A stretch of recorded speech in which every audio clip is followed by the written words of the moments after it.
Well, good afternoon. Good afternoon and welcome to another Webinar Wednesday hosted by Cal State Bakersfield Small Business Development Center. Good afternoon. I'm your host today, Kelly Bearden, also the director of the SBDC here in downtown Bakersfield. And we are here for webinar episode number 307 from our webinar series that began over 11 years ago. We've got a good program today. If you're ever interested in selling a business and buying a business and all the ins and outs that go with ownership of a business. So let's get going. What is up today? January 31st, 2024. Well, it's the end of an era here in Bakersfield and in Kern County as we bid farewell to mid-state development and the SynCal Business Finance Group era begins. I'll have a bit on that on kind of a nostalgic day for the biggest SBA lender in Kern County over the last 30 years. Our economic corner has an update on rates, and rates were unchanged from earlier today when the Federal Reserve met, but they did talk about a flexibility in reducing rates as the year goes on. So we're seeing inflation, not the issue that it was last year, but still a little hesitant to actually reduce those rates because of fear of what could happen with inflation. So we'll also look at a study that looks at the larger city and their returns. So it's a number of cities throughout North America, about 66. And where does Bakersfield sit on that? We'll talk about that in just a moment. Also, our employee retention credit, amnesty details, and we'll also talk about the business beneficial ownership information that looms due 2 months from today. So 2 months from today is required for your March 31st filing of beneficial ownership information. And really on our topic today of buying or selling a business, that looms as an issue in that, because that needs to be taken care of. Also, if there was a business that received the employee retention credit, there's a lot of issues that are kind of current and going on right now that really affect today's topic in a big way. Our capital quarter kind of goes topical on the selling, and we'll talk a little bit about a few of the tips that owners might need to consider, including owning and taking back part of the sales price, part of the acquisitions price. And as always, your questions will be answered live today at the following of our conclusion of our webinar. So toward the end today, we'll get to those questions. Please put those in the Q&A box. Also, our producer, Maureen Busher-Dang, will be working the chat box. And so there'll be resources today that we talk about that end up in the chat box. And then also a poll. So our poll question today is going to deal with kind of a topical issue, and we'll launch the first one. And it said, as I mentioned, the Federal Reserve will likely cut rates in 2024. How important is lower interest rates for your business? Is it very important? Is it just important or not important at all? So we have the Federal Reserve cutting interest rates, and so that will reduce a lot of the debt out there, including a lot of the key business loan lending programs. So by reducing interest rates, is that going to be very important for your business? Maybe just important or not important at all? Okay, getting a good turnout, getting 66% of you that are participating, and we're going to jump in and close this very first poll. Last chance to get in. 73% of you have participated in today's first of 3 poll questions. So we will end that poll and share the results with you. And 82%, yes, 82% feel that it is very important that they reduce interest rates. 18% important, and 0%, again, not important at all. Okay, so that is poll question number 1. Our next poll question that we have is going to be a little bit different topic here. So let's get that one up, and having a little bit of a problem here. So Here's poll question number 2. So with poll question number 2, what we're seeing is this being launched. Yes, and it's about today's topic. If you're considering transitioning from your business, when will that most likely occur? Are you looking to do it soon? And transitioning, we mean by selling, by potentially even closing if you needed to or weren't able to sell, but also pass it on to future generations, maybe to family or other employees. So by transitioning from your business, when is it most likely to occur? Is it going to occur soon, within the next 2 years, within 2 to 5 years, or maybe a little bit longer time period, which gives you more time to plan, like maybe over 5 years? So this is if you're planning on transitioning from your business, when will that likely occur? And so we do have about half of you in. I think that's a pretty good poll, a little now jumping up even further.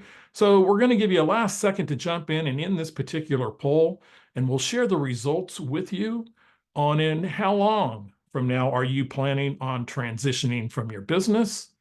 And 44% of you say more than 5 years. So you're taking the big view, which is really, I like the planning here, because oftentimes getting the profitability, getting a lot of things set and tuned in your business, maybe will reward in a greater payout for you in over 5 years. 22% of you say within 2 to 5 years, and 33% soon. So thank you for participating in our second of 3 poll questions.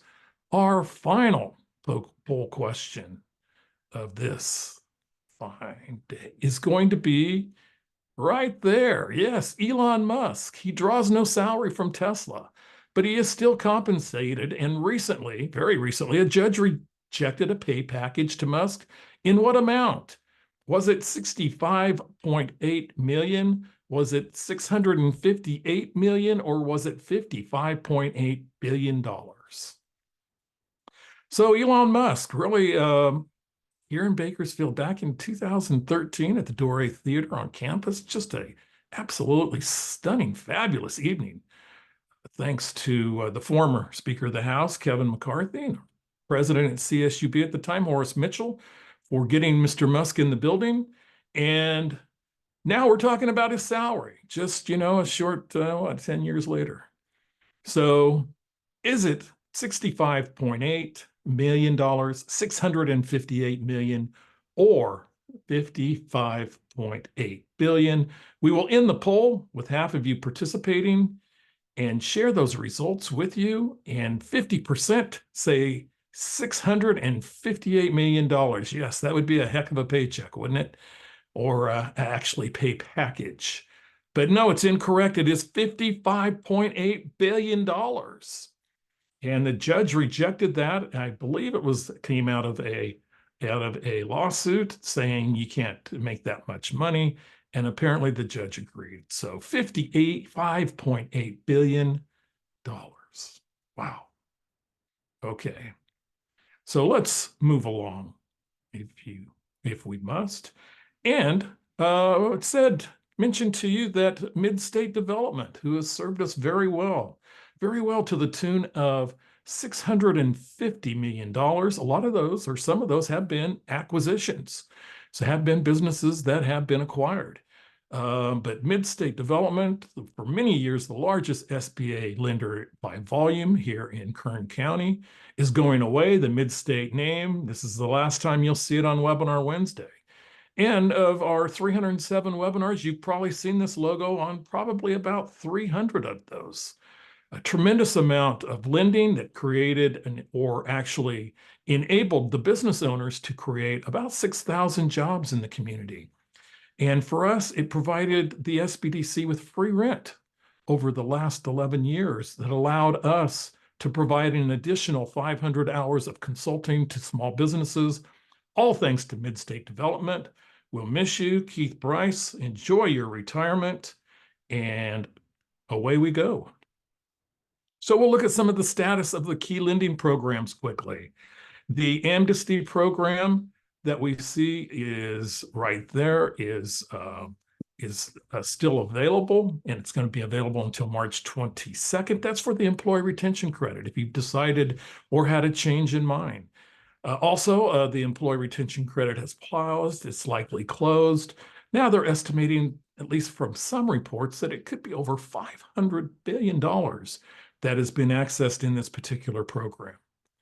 Our December storm disaster from 2023. Yeah, that's right. We actually had one last month, if you can believe that. Actually, it was more focused on the coast in the Ventura area. It's an SBA disaster loan. The EIDL loan program is open for that. The city of Bakersfield's entrepreneurship grant program is open. Also, they have other programs such as the safety and security, and we have a variety of lending programs that we'll be talking about in incoming weeks. So teased you a little bit about downtown recovery. And look at there, Bakersfield, number 4, 95% of pre-pandemic levels. Number 4, Bakersfield. Number 1, Las Vegas, El Paso, Texas, and San Jose beat us on that particular chart. But really notable cities, you see Los Angeles coming in at 20th, and you'll see larger cities such as San Francisco and many others. I know you're curious, what was the last of the 66 cities? And that would be the gateway to the Midwest, or to the West, St. Louis, Missouri. 53% only since pre-pandemic levels. Louisville, Kentucky, also near the bottom. The Midwest is not doing well, with Chicago and Columbus, Ohio, along with a couple of Northwest cities, Seattle and Portland. And that would be your bottom 7 on that list. But we're seeing some good growth back here in downtown. Downtown really didn't really suffer a tremendous amount, like a lot of cities where I think that those that had cities where they had their workers go remote and not come back are the ones that are having the biggest issues. Not a problem with, obviously, the top 10 on this list. So we were talking a little bit about the ERC and the Employee Retention Credit and the Amnesty program. You can return 80% of the money. This was a heavily marketed program where a lot of the people that took out and received the tax credit maybe didn't know the full intention of needing to go through and actually go through a big process of where you amend corporate tax returns and payroll tax returns from as far back as 2020. So you can return 80% of that, because if you receive the grant up to the tax credit up to $26,000 per employee, the IRS has started thousands of audits and hundreds of criminal prosecutions are in the work. I mentioned the latest estimate, it could be up to $500 billion. So there is a lot of potential wrongdoing here. If you kind of got sucked into it and was sold a bill of goods that really was not true, that is why they're allowing you to keep 20% of the money. So if you don't think you're no longer eligible or you have doubts, you can talk it over with your tax advisor, something that on Webinar Wednesday we've said since 2020. Please look at this credit, but look at it with your tax or your accounting people to make sure that you qualify. So you have to notify the IRS by March 22nd if you want the amnesty program. You cannot be under a criminal investigation or have an employment tax audit already going on. Again, with this tax credit, the way the tax credit works is that you are to reduce your gross wages on your tax return.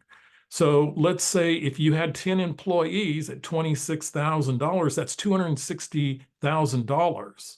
You would have to reduce that amount by the gross wages that you claimed on your income tax return. You would be paying an amount of tax based on that return, and also potentially penalty and interest from 2020.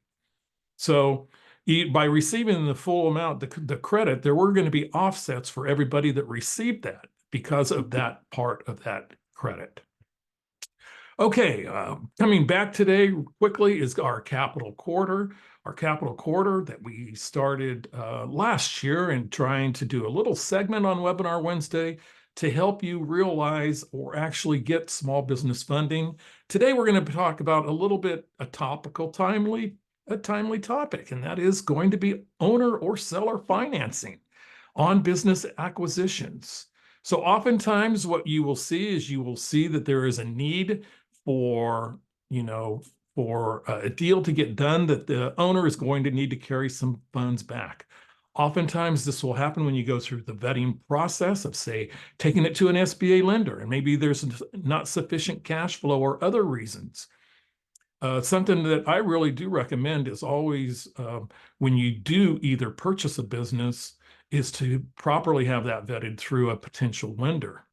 So oftentimes, you will look at assumable debt as being a real good tip in order to try to put one of these together, particularly at favorable terms, such as the COVID EIDL 19 loan. So if you received a COVID EIDL 19 loan and you want to sell your particular business, I got good news. I think that's a real asset.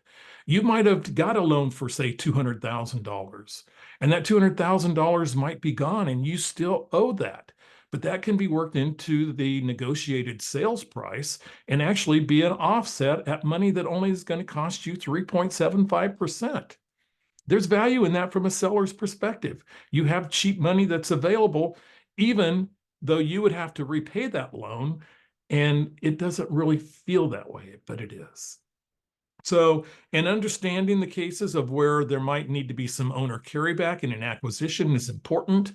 And we just mentioned the employee retention credit. How is that going to fit into an acquisition if you've just gone through that process?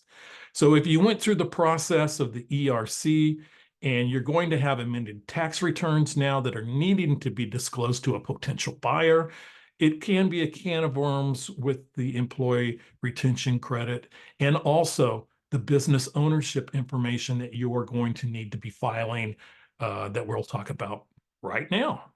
And that business ownership information is part of the Corporate Transparency Act, and it affects entities such as LLCs, C corporations, S corporations, and others. It is to assist the government in curbing illegal activities such as money laundering, fraud, some human and drug trafficking and other serious crimes. So if you own more than 20%, 2 months from today, you are going to have to go to a website and go into that website. And we'll look at that potentially maybe next week when we have a little bit more time. And look at that website. The one thing that is important to note, and because you are going to go to the website of the Financial Crimes Enforcement website. It's a federal where you will put this information in. The only way you need to put this information in is at that designated website. We're starting to hear that there's fraud from people trying to get your information saying, gee, here you need to file this business ownership filing form, and they're fishing for your information. You will put that information, and only you will be putting that information in there. More to come in the next 2 months, as we have 2 months left on that. Our community calendar, February 2nd, 2 days from today, is the last time to sign up for the Power Pitch. And the Power Pitch is at the Women's Business Conference, which is on April the 30th here in downtown Bakersfield. And if you have, if you're a woman-owned business, a woman entrepreneur, a startup, and you want to pitch an idea, you want to pitch your business, or you want to pitch something else. If you want to pitch, there's cash prizes that will be awarded at the conference. Also, the Indian Wells Valley Economic Outlook Conference, one of my favorite events of the year, great event in Ridgecrest, put on by the Ridgecrest Chamber of Commerce, will be coming up on the 22nd of February. If you are so inclined to be in East Kern County and want to know more about the economy of the Indian Wells Valley or the greater Ridgecrest community, including China Lake, this is your event. The Bakersfield Food Management Program with our partners through Extended Education at Cal State Bakersfield. If you're a food business, we can still work with you. If you're not a food business, we will put you in with the appropriate businesses, but there's still money available in this grant program. Almost all of these grants left are $5,000 to $10,000, but there is still one $25,000 and one $40,000 grant if you're in one of the qualified census tracts in downtown Bakersfield or in the eastern south portions of the town. So remember, you have to be within the city limits to actually access that. And Do you want to run a childcare business out of your home? Boy, there's a tremendous need. We have a childcare oasis out here in Kern County. There's great opportunity, particularly if you have or would be paying for one or more of your own children to be in there. Great program through Nurture. There is their telephone number with the 916 area code. You can actually begin a 12-week course. They're starting up again in January, so this month. And also, there are some grants to help you get licensing in both English and Spanish. Most of you probably know by now that this webinar will go live with hundreds of other webinars that we have done in the past. And that'll be on our CSUB SBDC YouTube page. So subscribe to the page and get a notification when this webinar will be available. Probably my guess would be in about 48 hours. There you will find a lot of on-demand related topics that are kind of topic. Here are some that go back in time. We go back, and this is Michael Balstad's third appearance, and his other two are on there, including an extended version of Webinar Wednesday, maybe our longest version of Webinar Wednesday, going back to Webinar Wednesday number 218. And also, we also have 279 with transitioning your business. Great topic not that long ago by Cashflow Mike Milan on cash flow. And then also generational transitioning. And that was the generation moving, transferring a business from one generation to the next of family members. So great resources for that. Thank you to the Claytons for sharing their template on how to make that a success. Also, free human resource hotline. Number of different counties are listed on your screen. The corresponding number will actually get you to the right place. And this is provided free of charge at no cost by the California Employers Association. So that brings us to our special guest today. And Michael Balstad he was the founder of Harvest Transition Solutions. It has now been renamed, and my slide does not reflect that, to Bizleavable.com, to Bizleavable.com. You better believe it. It is Bizleavable. And he's a certified exit planner. He'll discuss options owners have. We'll talk about a new training program that we're going to bring available with our ultra premium package that will be a multi-series, and Michael will either talk about that or we'll talk about it. It's going to be coming in March, which provides you with extensive information and knowledge in order to successfully exit your business. Mr. Balstad has worked with literally hundreds of business owners wanting to move on, looking at the options. He has mentioned to me in the past that nearly 80% of the businesses for sale do not end in a favorable transaction, oftentimes liquidating, and oftentimes they could have sold that business for a lot more. And also, somebody buying the business would have had a better opportunity of success. So it's great to have Michael Balstad back. Michael, jump in here and take it away. Hi, everyone. Thanks for having me back. Thank you, Kelly. Hope everybody's having a wonderful day. My name is Michael Balstad. I lived in Northern California for most of my life, and recently, about 8 months ago, moved to just outside Nashville, Tennessee, where my better half grew up. And so we moved back here to be close to aging parents. And so it's good to be talking to all of you back home. Today, we're going to be talking about, we wanted to have a little bit to talk about today to take up some of the time and kind of introduce a topic we'll be talking about in March, which is that will be things to consider when selling your business. We're going to have a 5-part series that goes through everything about things that you should be thinking about ahead of your sale, all the way through to, what's it going to take for you? What are your buyers going to be looking for, which includes their lenders and investors?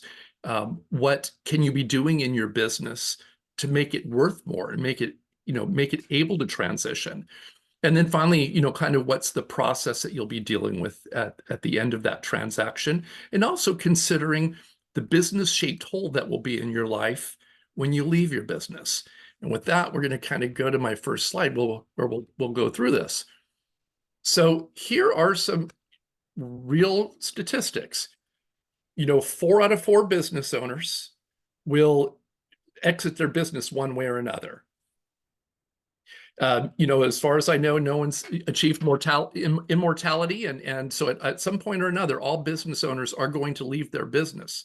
The unfortunate thing is that when you look at a combination of both those that are separately held businesses and those that are family businesses, altogether, the combined statistic is that only 1 out of 4, only 25% will succeed in that transition. If you look at those who list their business for sale, only 1 in 5 actually sell. And out of those, 1/2 of those have to make a concession in price or terms to make that deal happen, meaning they did sell, but maybe they listed their business for $200,000 and they had to take $150,000, or maybe they had to carry some of the financing to make that happen. There was some negotiation that happened. And here's the one that's a lot of people don't think about, which is of those surveyed who actually successfully exited, 3 in 4 profoundly regretted it within 12 months. And this is according to a survey of owners who had successfully exited. And the reason being is that they didn't give adequate consideration to what they were going to fill that business-shaped hole in their life with. So often the business becomes all-consuming. Not only are you working in it all day, but you also maybe wake up at night worried about payroll, or the employee retention credit and things that are happening with that. All of these things that have very heavy consequences to think about. Suddenly your life is going to be very different. What will you fill your life with at that point? 3 out of 4 regret their decision, not financially, but because they hadn't given adequate preparation to where they would find purpose. And oftentimes I'll ask people what they're going to do. They're going to play golf or go on cruises. There's only so much of that you're going to do before you kind of have that crisis of, is that all there is? Okay, so let's go into, so this is a countdown to a successful exit. And you're going to notice the theme, we're going to go from 5 down to 1. Our first stage that we're going to look at here, or our first piece, is the 5 stages of value maturity. Now, when we talk on that last slide, you would have noticed a quote of mine on the right, which if your business is dependent on you, I'm sorry, it looks like I was losing power on my computer. If your business depends on you, it's not leavable, right? If you step away, there's no one to run it. And if it's not leavable, it's not sellable. And so value maturity is looking at understanding where your business is. The first step is to identify what risks impact the value of your business. One of those would be that let's say, this is kind of morbid, so I'll put it on myself. If I would have passed away 90 days ago, what would my business be looking at? What would my family be looking at? What would be the consequences that are being dealt with right now? And if I were in the shoes of most business owners, it would be, no one would really know what to do, because there isn't anything documented, written down as instructions for those who are still working in the business, if there are any employees, on what to do. What are the steps we need to do to wind the business down, or to find a buyer, or to bring in somebody to lead the business, or to continue a salary to my spouse? The other risks could be, is the business really dependent on the outputs of one key employee? Do you have a key salesperson? And if you do have a salesperson, do you have some way to manage their pipeline so that if they were to pass away, you would know what work, what quotes are in process, so that you can go and still have continuity in that? So all of these things you're looking at, what risks are there? Or what would happen if that employee left your business, and went to a competitor or became a competitor? Do you have anything in place to protect your business from those risks? So when you identify those risks, you're looking at what are the things that you can do to mitigate those risks. Some of them will be process oriented, and some of those will be insurance oriented.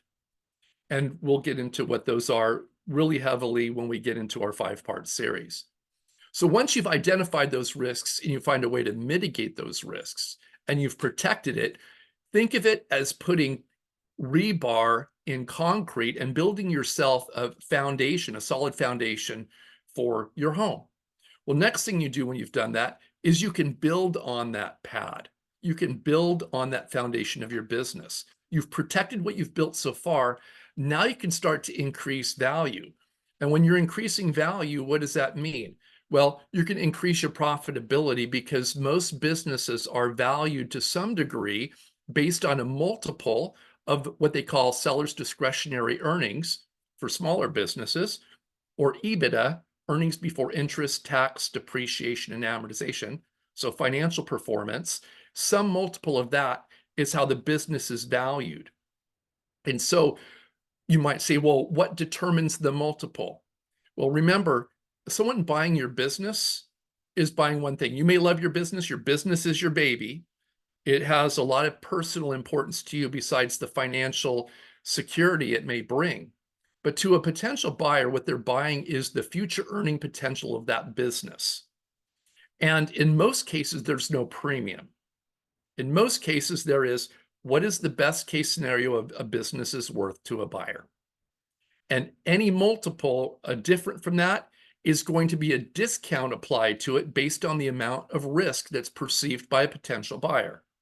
So if a business might typically be worth 3.5 times earnings, and I look at it and say, well, there's no documented policies and procedures. I walk in and there's the risk. I won't quite know what to do, or it doesn't look terribly organized.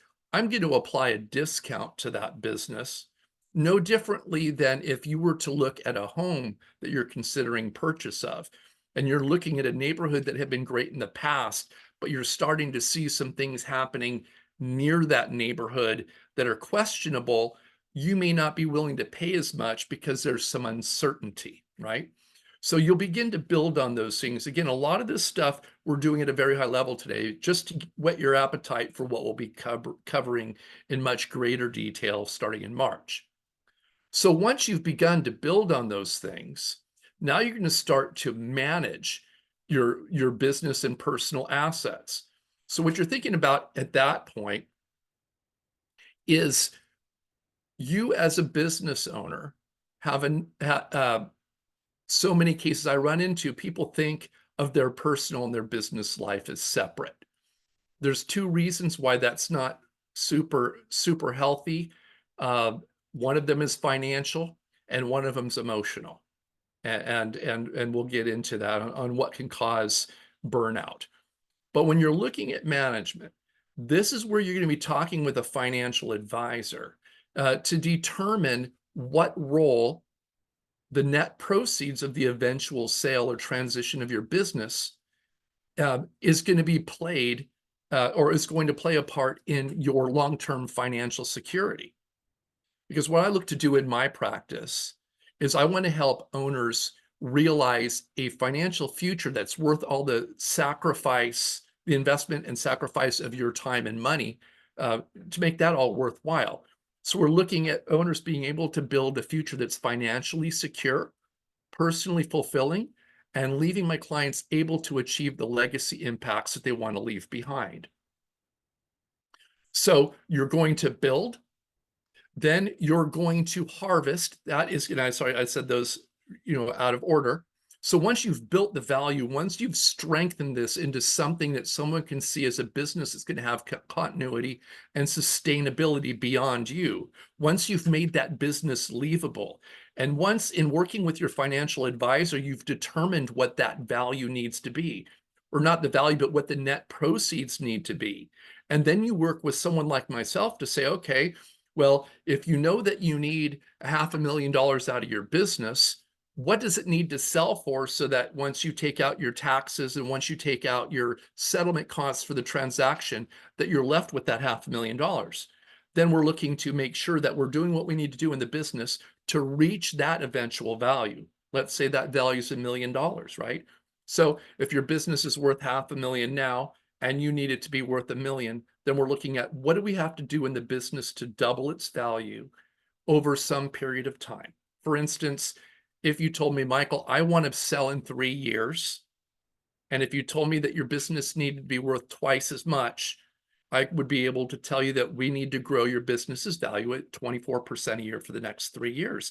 And then we would look at how do we do that, and is that a reasonable expectation? So then once you've figured out that value, once we've been able to build and manage that business to reach that valuation, then you're going to harvest that. Think of this, how a farmer works. Most people can relate to that. A farmer is going to end up with a plot of dirt.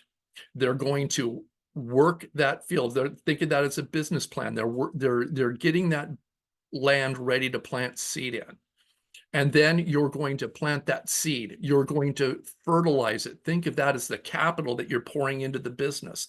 And that farmer is working that whole growing season, from dawn to dusk to grow that crop. Now imagine that farmer, the day that they're supposed to harvest, decides they're not going to get out of bed, and they sleep through, and the harvest withers on the vine. If we use that as an analogy, unfortunately, that's what happens for most business owners. So this going from stage 3 to stage 4 is critical, because that's where most of the time the ball is dropped. It's not so much that it's dropped, is that it's never addressed. And let me give you a little reason why. Any of you sitting here thinking about this and maybe feel like, yeah, that's me. Don't feel shame about it. It's this literally 81% of owners do not have a written plan. That number should sound pretty familiar. 80% of owners who list for their business for sale don't sell, they go out of business. There is a direct correlation between planning and execution. Because if you don't have a plan, you're executing on a wing and a prayer, and so you don't know what's going to drive your outcome. Now, from that, 52% have done no planning whatsoever, and when asked why, 2/3 of respondents said it was because they did not know where to begin. So, and because you don't ask for help, because oftentimes people are embarrassed to ask, and a lot of programming that we see is about starting a business. We have a lot in our culture about starting a business, learning how to fly, but not much about learning how to land that plane. So that's where we're at now, is that harvest piece, is we're focusing on that harvest part of the season, where you're going to take in the harvest from the fields and store it for your future. Now, once you've been able to do that, and you've worked with the team that's going to help you to execute on whether it's a third-party sale, whether it's employee ownership through an ESOP, a cooperative, or a trust, or maybe it's a family transition, you're going to wind up with capital in some sort. Maybe it's a lump sum. Maybe you're carrying some of the financing as well, where you're getting monthly payments. Maybe it's an earnout or something else, but in some way you're getting capital. Now we get to that 5th stage, which is where you're managing that. And that's where it's taken your work with your financial advisor and having a financial plan that's dictated what your financial needs, your lifetime financial needs analysis has dictated what combination of income and assets that you're going to need. In giving yourself, and I do recall that on the poll it said 44% of you were looking at 5 or more years. That is great news, because preparing your business for sale, particularly if there's any work to do on the financials, you're going to need 3 years alone just to make sure that your financials are ready to look at for a bank, because the bank's going to want to look at 3 years of financials. So if you're having looking at your business from a lifestyle standpoint, where you're taking as much money out of the business as you can and deducting everything you can and showing the lowest net profit, that's counterproductive to your valuation. So, just from that perspective alone, it's often good to have 3 years in advance. But often longer if we're looking at making sure we're able to have the right people in the right seats to operate that business and make it not reliant on you, so that you can get more of your time back to do things like plan for your future, to think about what you'll do with your spare time. Because for so many owners that I meet with, again, that 80% failure rate is often because The business relies on the owner. It's completely dependent on them. It's not delegated to anyone else. So the idea of the luxury of time to go on vacation for a couple of weeks is foreign. I'll ask folks when the last time was that they took a 2-week vacation, and you could just see the blood drain from their face to even think of what their business would look like if that were to happen, because it's very dependent on them. So these are the 5 stages of value maturity, because once you get past 3, you now have a transferable business. And now it's completely up to you to sell right away when you can, or to make the decision, and this is where the maturity comes into play, to say, I could sell right now and take my money and run, or I can use this as an asset and recognize that it's part of my net worth, no different than my investment portfolio. And maybe the way that I'm running my business and taking myself out of it, I can treat this as one of my growth assets that's also producing income for me, right? So you're getting more maturity and acumen around the asset management, so that as the business is less dependent on you, this becomes just more of the valuation of your, say, investment portfolio.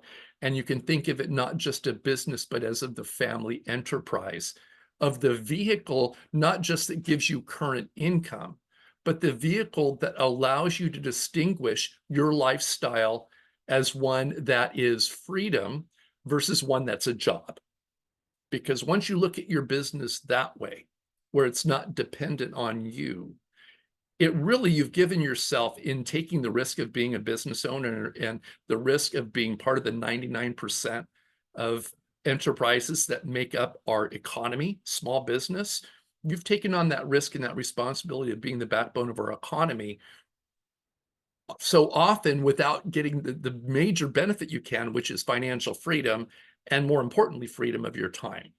So really, my focus is really to get people from this build to harvest. Being in that space is where I bring the most value to my clients. Now, how do we do that? We're going to go to number 4.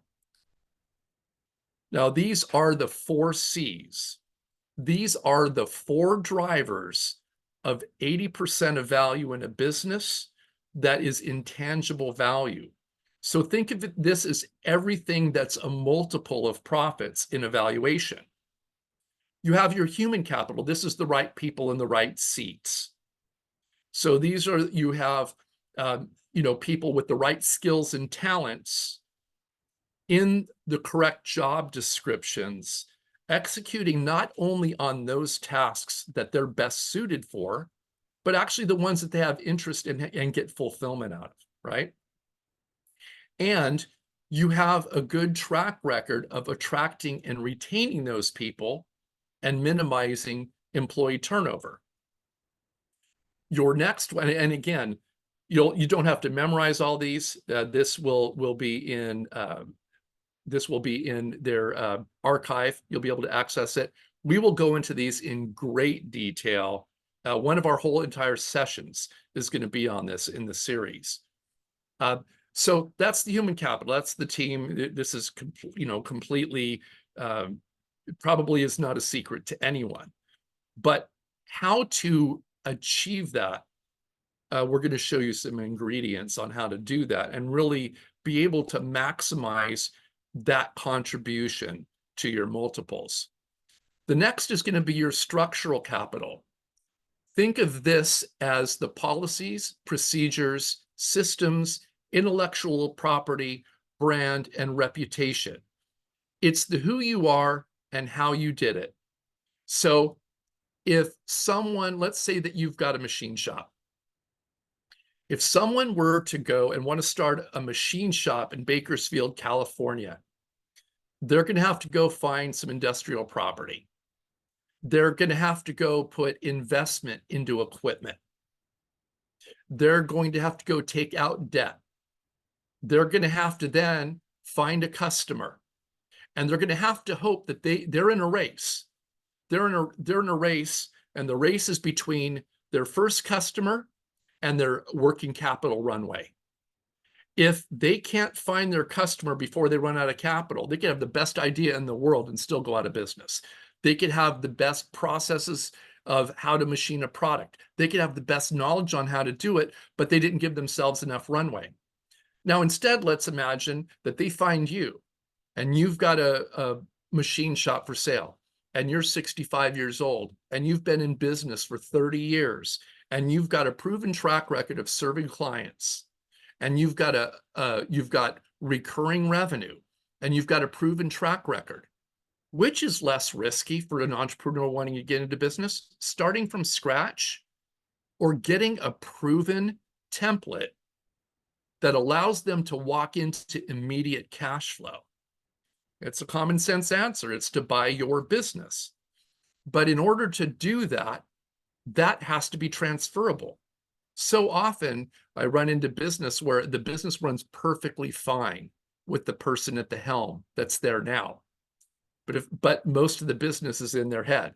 Their relationships that they have not made their way down to management. They're still working with that founder. They're not working with anyone below them, striking their deals, anything that those customers are doing.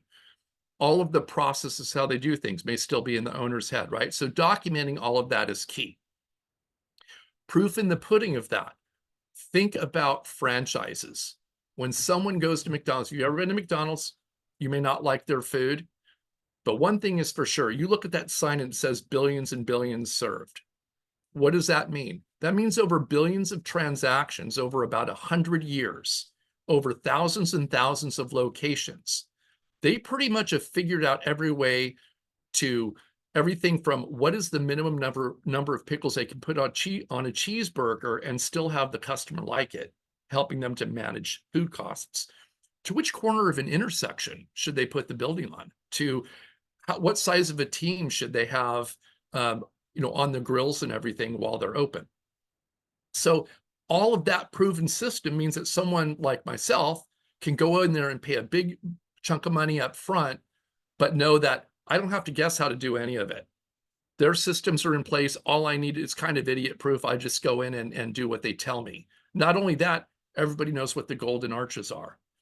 You as an established business owner going to sell your business, you can think that what you do is the best way to do what you're doing. But remember, what that person buying your business is doing is they're making an investment in themselves to get them away from the job market, buying something that they believe is going to be the best vehicle to do that, and to give them long-term financial security and a proven path towards that. So while you're running your business, it could be doing that for you. But on your path towards eventually selling, you'll want to make sure that all of that is documented so that you're able to show it and prove it to the person who wants to buy your business. Now, next, we're going to look at social capital. Now, social capital is your culture. And the culture inside your business, i.e., do you have people with an ownership mentality where everybody just takes ownership of what they're doing, their role in the business? They're excited about what they do. They're of a like mind of the owners, right? Are they fairly like-minded? Or do you have a hostile work environment, right? So, and if you think about that, that's the lens that your customer eventually is going to experience you through. So really making sure that your culture is strong. And we look at a number of ways to deal with that. Some of it has to do with making sure that you have engaged employees. And that often means things like employee appreciation, just little things. Some thinking about recruiting employees no different than sales. Your potential employee is a customer, right? So looking at your potential employee and saying, well, this person that I'm hiring into a particular role, I know that they're likely going to be a recent college graduate. What things are on a college graduate's mind? Well, for many of them, it's student debt. Is there a benefit available that would be very valuable that other employers may not be offering? And the answer is yes. For $1 or $2 an hour, you could be providing someone with a way to, for each year they're with you, to get rid of some of their student debt. That probably for some employees is going to be a lot better, a lot more valuable, a lot more impactful than $1 or $2 an hour psychologically, right? Now, finally, there's the customer capital. The customer capital is if you're looking at your business compared to your peers, how are you with regard to frequency of transactions and the size of those transactions? So for instance, if you were to say you're in real estate, that's not granular enough. You're not going to compare a property management company to a residential sales brokerage. A residential sales brokerage, they get individual transactions that are very high, and consequently, they're getting commissions that can be very large, but it can be feast or famine. Whereas a property manager gets a lot of little transactions, but they're monthly and they're smooth, relatively smooth recurring revenue. So you're going to compare one property manager with the property management market, right? That's what they're going to be comparing you against. They're going to compare a residential real estate brokerage against others in that industry. So when a buyer and whomever is funding them is looking at your business, that's the lens they're going to be looking at it through. Now we're down to 3. And actually, there are 2 slides that are 3s. This is the first one, evaluating the gaps that stand in your way. This is, really the part that you're going to be evaluating partially with your financial advisor. There's your wealth gap. The wealth gap is the difference between what you've accumulated and what you'll need to live out the remainder of your life in the fashion that you desire. If you are at the point that you're nearing retirement and you're within, a handful of years of wanting to sell your business, it's what do you need minus what do you have, not including the business. Whatever that gap is what you're going to need to fill with the net proceeds from your sale. If your projected net proceeds from your sale is less than that gap, then you either need to stay long enough to grow that value, or you have to start thinking about some compromises or concessions that you want to make in your standard of living. Next, there's your profit gap. The gap of your profit performance subtracted from best-in-class profit performance. Why is that important? Well, let's say that you were earning, let's say that best-in-class in your business is a 5 times earnings. And let's say that you've got $1 million in sales, and let's say that you've got 10% profit. Well, if it was a best-in-class business, your business would be worth $500,000. But let's say best-in-class actually has a 15% profit margin. You're at 10. Well, then you're not best-in-class. You're like at 2/3 of best in class. So maybe you're like at a 3, which means your business might only be worth 300,000, right? So, but if you had a 15% at $1 million, well, that'd be 150,000. So at best in class, you'd be worth 750,000. So as you can see, profitability can cause exponential swings in value. And then finally, it's the value gap. The gap between what your business is worth and what it would be worth if you were best in class. So what's the point? Boiling it down to be very simple. Profits are what the multiples multiply to come up with the value. The higher the profit, if you've got, if you've got 100,000 or 150,000, 3 times 100 is worth less than 3 times 150, right? So that's one driver. Your next driver is risk. Your multiple can go up or down based on what risks are in your business. So the role that someone like myself, who really focuses on 2 things in my practice, I focus on life after business, helping someone to imagine what that would be, and then driving the value of their business. Those are the 2 components I work on. So really here, when we look at this wealth gap, a lot of owners, 95% of their net worth is in their business. They've not invested outside of their business. right? So there is a really heavy reliance on both increasing the profit and reducing the risks so that we can eliminate this value gap. And I actually, in my practice, have an assessment that I take people through to help them identify how much of a gap that they have, and then to prioritize the actions that will help them to close those gaps. Okay. So the next three is the 3 legs of the exit planning stool. Think about a 3-legged stool for a moment and what that looks like. Which of those legs is more important? Well, they're equally important, right? If one of them was shorter and you sat on it, you'd slide off. If one of them was weaker and it broke, you'd fall off, right? So likewise, you have 3 legs that are equally important in the exit planning or preparing to leave your business, process. Personal planning is considering your life after business. What does that look like? For me, I'll spend a lot more time in writing and recording music, a lot more than I'm able to now. Something that I do now for fun. I play at home on, and I do that in my self-care time, but I'll spend a lot more time on piano. I'll spend a lot more time writing than I do currently. Other things that I'll spend a lot more time serving in the community. So, I've got an idea of how I will fill that time. But a lot of people really don't invest in that and think beyond, oh, I'll just spend more time doing it. Actually build a plan. You build it into your business plan, right? So that you have something to look forward to. Because one of the other things that happens in preparing for the exit, why people avoid it, is it's change. Change is scary and people avoid it. So when you start preparing for what's next, that life after business, it's not only preparing your business to be able to provide for that, but it's also giving you the mentality of looking forward to it.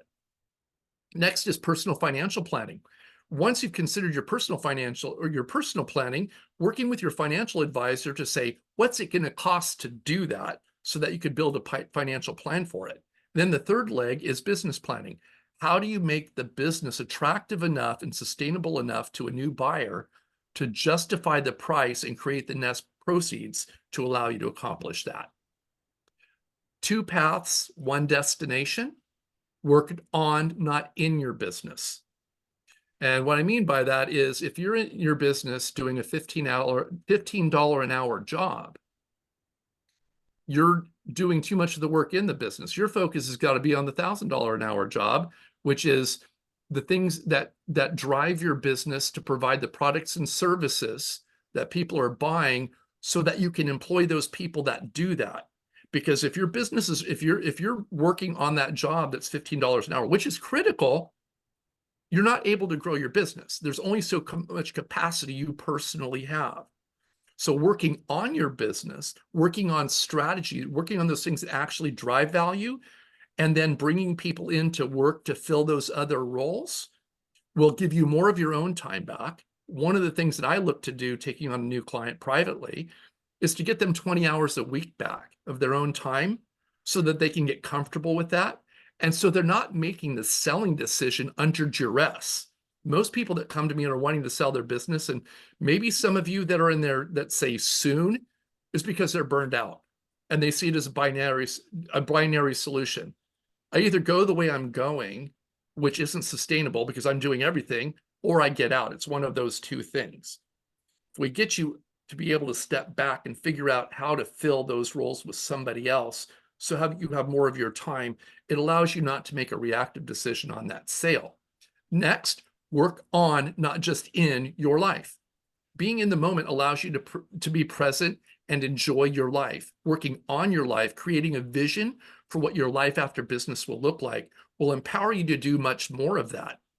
The other thing is it allows you to live a life now, because otherwise, so many people I run into, they've just traded their job working for another employer to working for what can be the best or the worst boss in the world themselves. Because when you're your own boss, you don't have to worry about overtime.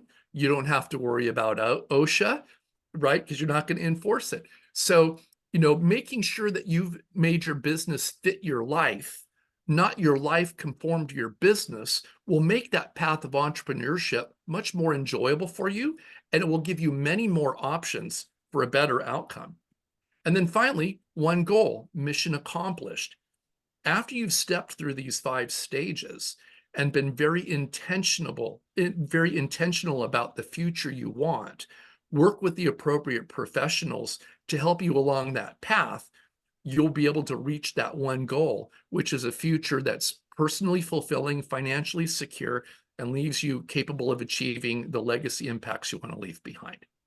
And with that, I'd love to open it for any questions anyone might have. Fantastic stuff, Michael. So much great information. And, that's, I think, the reason why we're going to actually, do a bigger part series. And so just a little bit of quick information I have on that, and then we will see if there's any questions, is that we are going to do the buying or selling your business. The focus is on selling, but of course it works toward buying. With Michael sometime in March, it's going to be part of our ultra premium content package. So the 5-part series will have a price tag of $99. It'll be live each week for the 5 weeks, correct, Michael? For about an hour and a half, maybe a little longer sometimes, but an hour and a half. And if you miss one, you will be able to get the recorded copy of that particular session. Now, this session will not end up in our YouTube channel, so it is going to be only the ultra premium content. I don't even know how to charge for the $99, or we'd be telling you how you could pay for it today, because we're so used to everything free. But something like this is just so valuable for business owners. We wanted to bring it to them. And I'll tell you, this is, that whole price is less than someone will pay me for an hour consultation. So it's and that goes to SBDC, right? So I hope that you'll take advantage of it. It's the idea behind that series is it's just going to bring you more resources and education, so that when you do things like go to your attorney or go to your accountant, you're better prepared with the questions that you need to ask, so that you can be more efficient with that, more efficient with the money you're spending on those services, but also to help you have a logical roadmap as you go through this process of figuring out if right now is the right time for you to sell, or even if selling is even the right option for you. It's all about having the best possible outcome, the best exit you can have. Well, that's going to wrap us up for this week. We'll have more information on that as we move along, but it's going to be in March, probably start the middle part of March. We'll be back next week for Webinar Wednesday, number 308. So, Michael, any final comments? Not much, other than, if there are any questions, please feel free to ask now. If you're shy and would rather just forward those questions to Kelly, he could certainly reach them out to me. I'd be glad to answer those after the fact. And I look forward to seeing you guys for the series in March. Fantastic. Well, thank you so much, Michael. Thank you all. For Michael and also our producer, Maureen Busherding, I'm Kelly Bearden. We'll be back next week, everybody. Everybody have a great week. We'll see you then. Bye-bye.